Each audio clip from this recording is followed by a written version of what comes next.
আমরা মনে করি একটা দামি চেয়ারে বসলে সে বেশি সম্মানিত, একটা বড় মিম্বরে দাঁড়ালে সে বেশি সম্মানিত, একটা বড় পদ পেলে আমরা মনে করি সে বেশি সম্মানিত। কিন্তু আল্লাহ বলেছেন আমার কাছে ওই ব্যক্তি সবচেয়ে বেশি সম্মানিত যার ভিতরে আমি আল্লাহর অধিক বেশি ভয় আছে।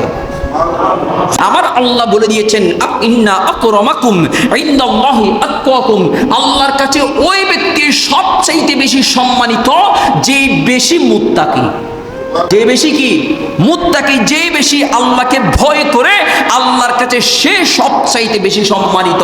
আর আল্লাহ এটাও বলে দিয়েছেন, বলে আল্লাযীনা আমানু ওয়া কানু ইয়াত্তাকুন, বলে যারা ঈমান এনেছে, যারা ঈমান এনেছে এবং ঈমানের সাথে সাথে তাকওয়া অবলম্বন করেছে।